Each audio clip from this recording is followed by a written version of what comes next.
রাস্তায় বেড়ে ওঠা এক সাধারণ ছেলে, যার চোখে ছিল গ্যাংস্টার হওয়ার স্বপ্ন। কিন্তু সে কি জানতো এই স্বপ্ন পূরণের পথ কতটা রক্তমাখা হতে পারে? 1977 সালের এক শান্ত কিশোর থেকে কিভাবে সে হয়ে উঠল আন্ডারওয়ার্ল্ডের বেতাস বাদশা, আর কি এমন সত্যি লুকিয়েছিল তার অতীতে যা তাকে ঠেলে দিয়েছিল এক অন্ধকার জগতে।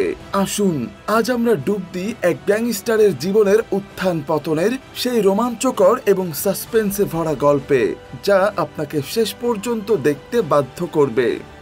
1977 সালের কথা। পোল্যান্ডের রাজধানী ওয়ারশোর ব্যস্ত রাস্তাঘাট দিয়ে এক অদ্ভুত ছেলে ঘুরে বেড়াচ্ছিল। গল্পে তার আসল নাম কখনো বলা হয়নি, তাই আমরা তাকে জন বলেই ডাকবো। জন ছিল একটু দুষ্টু প্রকৃতির, সবসময় কিছু না কিছু দুষ্টুমি করে মতলবে থাকতো। জন একটা গরিব পরিবার থেকে এসেছিল। তার বাবা মা কঠোর পরিশ্রম করে দুবেলা দুমুঠো খাবার জোগাড় করতেন, কিন্তু জন ছিল তার পরিবারের থেকে একদম আলাদা। বাড়িতে সে নিজেকে খুব শান্তশিষ্ট আর নিরীহ দেখাতো, যেন সে পৃথিবীর সবচেয়ে ভালো ছেলে। কিন্তু স্কুলে তার আসল রূপ দেখা যেত। প্রতিদিন সে তার থেকে বড় আর শক্তিশালী ছেলেদের সাথে মারামারি করত। তাকে জিততেই হবে, এটাই ছিল তার একমাত্র লক্ষ্য। আর এর জন্য সে রক্ত ঝরাতেও পিছপা হতো না। তার এই ধরনের আচরণে অতিষ্ঠ হয়ে স্কুলের প্রিন্সিপাল তার বাবা মাকে ডেকে পাঠান। রেড প্রিন্সিপালকে বোঝানোর চেষ্টা করেন যে তার ছেলে কোনো অপরাধী নয়, হয়তো সে শুধু তার জীবনের উদ্দেশ্য খুঁজে পায়নি। কিন্তু আসল সত্যিটা ছিল অন্যরকম। জন ঠিকই জানতো সে কি করতে চায়। সেই রাতেই সে বাবার ট্যাক্সিটা চুরি করে বন্ধুদের সাথে নিয়ে শহরে ঘুরতে বেরিয়ে পড়ে। ঘুরতে ঘুরতে তার একটা বিলাসবহুল হোটেলের সামনে পৌঁছায়। সেখানে কিছু গ্যাংস্টার নিজেদের লাক্সারিয়াস লাইফে আনন্দ করছিল। তাদের দামি গাড়ি, টাকা পয়সা আর জীবনযাপন দেখে জনের মন তাদের মতো জীবনযাপনের জন্য ছটফট করে ওঠে। সেই মুহূর্তেই সে ঠিক করে নেয় তাকে একজন গ্যাংস্টার হতেই হবে।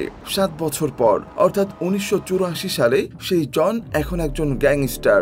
একদিন সে ডেরাটকা নামের একজন যৌনকর্মীর সাথে সময় কাটাচ্ছিল। কথায় কথায় তার মনে হয় এই ব্যবসা থেকে অনেক টাকা কামানো সম্ভব। ডোরটকা আর তার অন্যান্য বান্ধবীদের সাহায্যে জন একটা নতুন দেহ ব্যবসা শুরু করে। ধীরে ধীরে সে শহরের বিপজ্জনক অপরাধীদের মধ্যে নিজের পরিচিতি তৈরি করতে শুরু করে। কিন্তু সে জানতো না যে তার বাবা, যিনি ট্যাক্সি চালান, তার এই সব অপকর্মের বিষয়ে সবই জানেন। এক রাতে জন যখন তার এক ক্লায়েন্টকে মারছিল, হঠাৎ তখন তার বাবা সেখানে এসে উপস্থিত হন।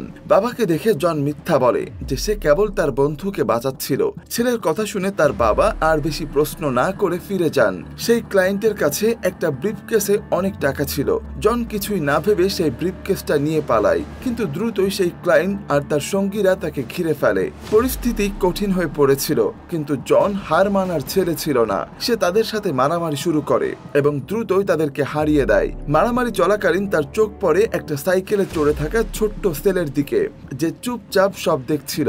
জন সেই ছেলেটির মধ্যে নিজের প্রতিচ্ছবি দেখতে পায়, কিন্তু সে স্বপ্নেও ভাবেনি যে একদিন এই ছেলেই তাকে এক বিশাল বিপদে ফেলবে। এর কিছুদিন পর আরো কয়েক বছর কেটে যায়। সালটা ছিল 1996। আমরা দেখতে পাই জন অপরাধের পথ ধরে হাঁটতে হাঁটতে শহরের কুখ্যাত ম্যাগি পরিবারের একজন গুরুত্বপূর্ণ সদস্য হয়ে উঠেছে। সে এখন মাফিয়ার ম্যানেজার হিসাবে গ্যাংয়ের সব অবৈধ কাজ সামলায়। কিন্তু তার কাছে এতটুকুতেই খুশি ছিল না। সে আরো বড় কিছু করতে চাচ্ছিল। জন তার শহরের সবচেয়ে বড় পোস্ট অফিস লুট করতে চেয়েছিল, যেখানে টাকার বড় বড় বান্ডিল রাখা ছিল। তার বস ম্যাগি জনের এই আইডিয়াটা পছন্দ করেন, কিন্তু তিনি একটা শর্ত দেন যে এই অপারেশনের নেতৃত্ব দেবে শুধু হ্যামার নামের একজন গ্যাং মেম্বার। হ্যামার ছিল একজন বিশাল দেহী এবং বদমেজাজি লোক, যে কোনো সমস্যায় মারামারি আর হইচই করে সমাধান করত। জন অবশ্য চেয়েছিল এই লুট যতদূর সম্ভব চুপচাপ আর কোনো গোলমাল ছাড়া হোক। হ্যামারের সাথে তার একজন সঙ্গীও ছিল, যাকে লিটল হ্যামার বলা হতো, যে তার গুরু হ্যামারের মতোই বিপজ্জনক ছিল। লুটের দিন গ্যাংয়ের লোকজন একটা গাড়ি থামায় এবং খুব দ্রুত ব্রিফকেসে রাখা সব টাকা লুট করে নেয়। এই টাকাটা ছিল শহরের পোস্ট অফিসের কর্মচারীদের পুরো 1 বছরের বেতনের সমান। লুট করার পর পুরো গ্যাং নাইট ক্লাবে গিয়ে তাদের সফল চুরির উদযাপন করে। সেখানে জন একটা ছেলের সাথে দেখা করে। এই সেই ছেলে যাকে সে বহু বছর আগে সাইকেলে দেখেছিল। এই ছেলেটির নাম ভলডেন, এবং অবাক করা বিষয় হলো সেও জনের মতোই গ্যাংস্টার হতে চেয়েছিল। কিন্তু দুঃখের বিষয়, ভলডেনের স্বপ্ন তখনও পূরণ হয়নি, কারণ পুলিশ ক্লাবে তাদের পুরো গ্যাংকে হাতে নাতে ধরে ফেলে। সব গ্যাং মেম্বার চুরি করা টাকা নিয়ে শহরে ঘুরছিল, যার ফলে পুলিশ তাদের সহজেই ধরে ফেলে। পুরো গ্যাং গ্রেপ্তার হয় এবং ম্যাগিও তার অপরাধের জন্য জেলে যায়। মজার বিষয় হলো জন চুরি করার জন্য নয়, বরং মারামারির জন্য গ্রেপ্তার হয়েছিল, কারণ সে প্রায় লোকজনকে মারত। 18 মাস পর যারা জনের বিরুদ্ধে সাক্ষী দিয়েছিল তারা তাদের সাক্ষ্য প্রত্যাহার করে নেয় এবং জন কোনো শাস্তি ছাড়াই মুক্তি পায়। তবে জন এখানেই থামে না, বরং সে এটিকে একটা নতুন সুযোগ হিসাবে দেখে এবং সে সিদ্ধান্ত নেয় যে এবার সে নিজের একটা মাফিয়া টিম তৈরি করবে। তার প্রথম গ্যাং মেম্বার হিসাবে সে প্রথমে ভলডেনকে বেছে নেয়, যে ছিল খুবই বিশ্বস্ত ছেলে এবং তার জন্য নিজের জীবনও দিতে পারত। সময়ের সাথে সাথে জন নিজের গ্যাং তৈরি করে, যাদের মধ্যে ক্রাটোনার নামের একজন চোর ছিল যে তালা ভাঙায় উস্তাদ ছিল। টিমে গোলক নামের একজন শক্তিশালী লোক ছিল এবং থরসন নামের আরো একজন ছেলে ছিল, যে কোনো কঠিন পরিস্থিতিতেই সে সঠিক সিদ্ধান্ত নিতে পারত। তাদের গ্যাং এক রাতে একজন পেইন্টিং কালেক্টরের বাড়িতে চুরি করার পরিকল্পনা করে। তারা তার বাড়িতে ঢুকে অনেক মূল্যবান চিত্রকর্ম চুরি করে নেয়। যদিও তারা চোর ছিল, কিন্তু তাদের কিছু নীতি ছিল যে তারা শুধু ধনী ব্যক্তিদেরই লুট করবে এবং কখনো নারী ও শিশুদের ক্ষতি করবে না। কিন্তু জন এতদিন পর্যন্ত এই নিয়ম মেনে চললেও একদিন সেই পেইন্টিং কালেক্টরের মেয়ে ম্যাগডার একটা ছবি দেখে। ছবিটি দেখেই জন তাকে প্রথম দেখায় ভালোবেসে ফেলে। সে ম্যাগডার সাথে দেখা করার জন্য তার বিশ্ববিদ্যালয়ে ঢুকে পড়ে। পরে সে আবারও ম্যাগডার সাথে দেখা করে এবং তারা দুজন কিছু সময় একসাথে কাটায়। জন তার আসল পরিচয় গোপন করার জন্য ম্যাগডাকে জানায় যে সে একটা কোম্পানিকে চালায় যেখানে তহবিল সংগ্রহ করে। আসলে এটা পুরোপুরি মিথ্যা ছিল, কারণ সে আসলে অবৈধ কাজ করত। হয়তো প্রেম করতে এমন মিথ্যা বলতে হয়, কি জানি বাপু, আমি তো আর প্রেম টেম করি না, তাই এসব কিছু জানি না। যাই হোক, ম্যাগডার তার কথায় সন্দেহ হয়, তবুও সে জনের প্রতি আকৃষ্ট হয়। তারা দুজন একে অপরের আরো কাছাকাছি আসে এবং রাতে একে অপরের সাথে অন্তরঙ্গ হয়। কিন্তু জন যখন ম্যাগডার বাড়ি থেকে বের হয়, তখন লিটল হ্যামার আর তার গ্যাংয়ের লোকেরা তাকে ধরে ফেলে। জন অবশ্য কোনো মতে তাদের হাত থেকে রক্ষা পায় এবং দ্রুত তার টিমকে তার উপরে হওয়া হামলার বিষয়ে জানায়। এরপর জন লিটল হ্যামার আর তার সঙ্গীদের উচিত শিক্ষা দেওয়ার সিদ্ধান্ত নেয়। জনের গ্যাং লিটল হ্যামার আর তার সঙ্গীদের একে একে মারতে শুরু করে। তাদের ভয় দেখানোর জন্য শুধু হুমকি দেওয়া যথেষ্ট ছিল না, তাই জন তাদের খুব ভয়ানকভাবে হত্যা করে। দ্রুতই লিটল হ্যামার বুঝতে পারে যে জনের সাথে শত্রুতা করে সে তাকে আরো শক্তিশালী করে তুলেছে। সেই দিনের পর থেকে লিটল হ্যামার তাদের থেকে পালিয়ে বেড়াচ্ছে।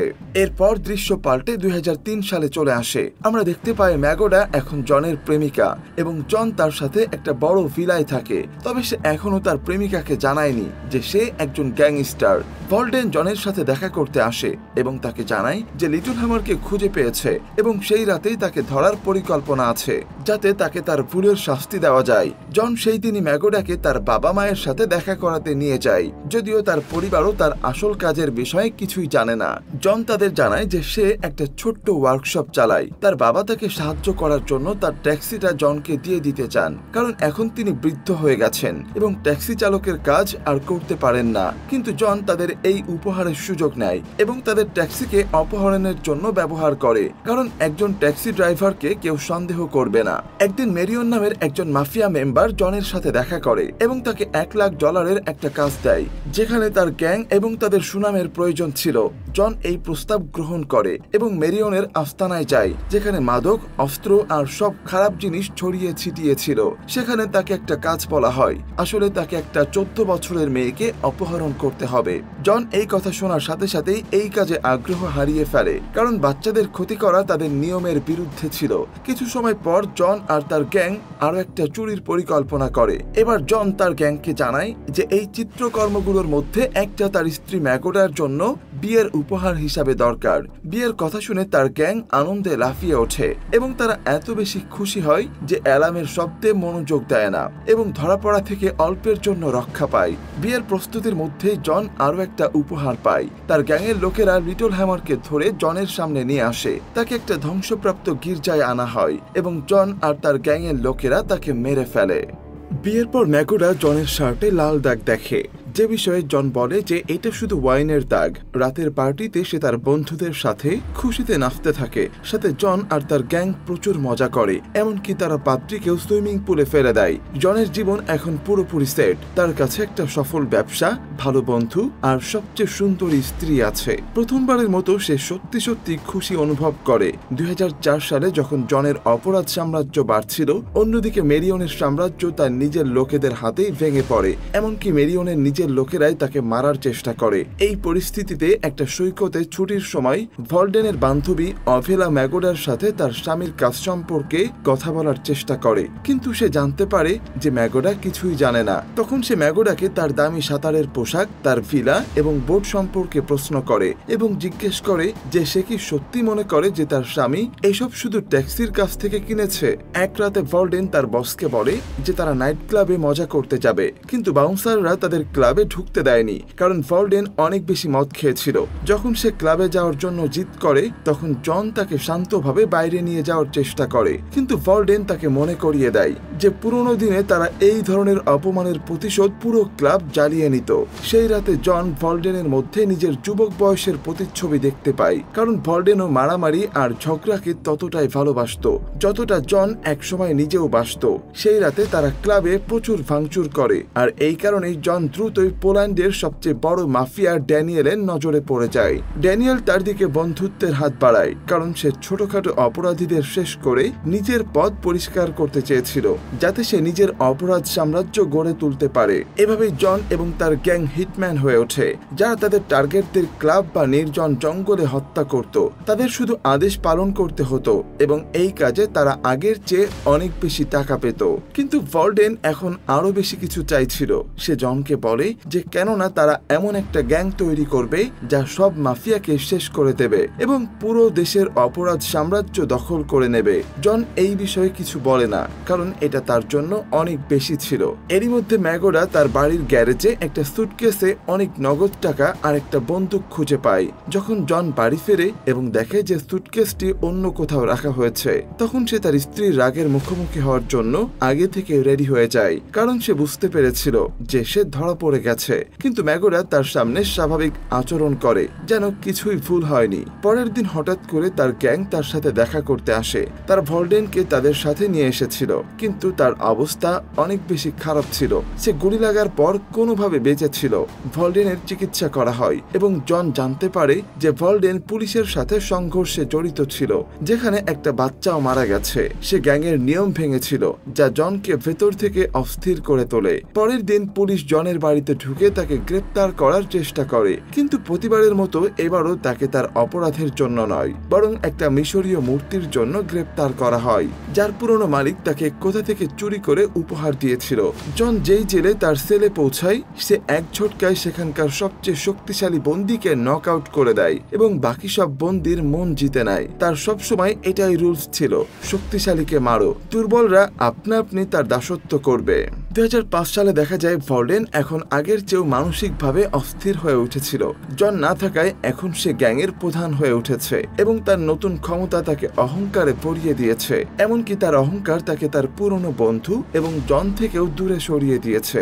জন তাকে মনে করিয়ে দেয় যে সে এখন ড্যানিয়েলের নিয়ন্ত্রণে আছে, কিন্তু ভলডেন তার কথা ইগনোর করে আর অহংকার করে বলে যে এখন সে তার জীবনের সিদ্ধান্ত নিজেই নেবে। জন তাকে সতর্ক করে যে ড্যানিয়েলের এখনো তাকে নিয়ন্ত্রণে রাখার ক্ষমতা আছে, কিন্তু ভলডেন তাকে অস্বীকার করে। তাকে থামানোর জন্য জন ড্যানিয়েলের সাথে মিলে ভলডেনের বিরুদ্ধে একটা ষড়যন্ত্র করার কথা ভাবে। পুরনো মালিকদের আদালতে টেনে এনে প্রমাণ করা হয় যে তারাই সেই মিশরীয় মূর্তিটি চুরি করেছিল। দ্রুতই আদালতে জনকে নির্দোষ ঘোষণা করা হয় এবং সে জেল থেকে বেরিয়ে আসে। একদিন যখন ড্যানিয়েল তার অফিসে যাচ্ছিল, তখন একজন স্নাইপার তাকে মারার চেষ্টা করে। সৌভাগ্যবশত তার কিছুই হয় না, কিন্তু তার বডিগার্ড মারা যায়। এই কাজটা ছিল ভলডেনের। ড্যানিয়েল ভয়ে কাঁপতে কাঁপতে জনকে কল করে এবং তাকে ভলডেনকে ধরার জন্য তার সমস্ত টাকার বড় একটা অংশ দেওয়ার প্রস্তাব দেয়। জন এখন বুঝতে পারছিল যে সে শীঘ্রই একটা সন্তানের বাবা হতে চলেছে এবং সে চায় না যে ভলডেনের মতো একজন পাগলের তার জীবনে কোনো অংশ থাকুক।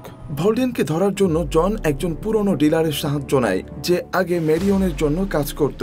সে সেই ডিলারের কাছ থেকে সব তথ্য নিয়ে তাকে মেরে ফেলে এবং তার লাশকে বারান্দা দিয়ে নিচে ফেলে দেয়। জন জানতো জানতো যে তাকে যে কোনো পরিস্থিতিতেই ভলডেনকে শেষ করতেই হবে। সে তার টিমকে পাঠায় এবং সবাই মিলে ভলডেনকে ঘিরে ফেলে। জনের মানা করা সত্ত্বেও ভলডেন তবুও ড্যানিয়েলকে মারার কথা ভাবে, কারণ তাকে নিজের অপরাধ সাম্রাজ্য তৈরি করতে হবে। কিন্তু জন তাকে একটা জোরে থাপ্পড় মারে এবং বলে যে সে অনেক আগেই সব সীমা অতিক্রম করে ফেলেছে এবং এখন তাকে থামানোর কোনো পথ নেই। এটা বলে জন তাকে মেরে ফেলে।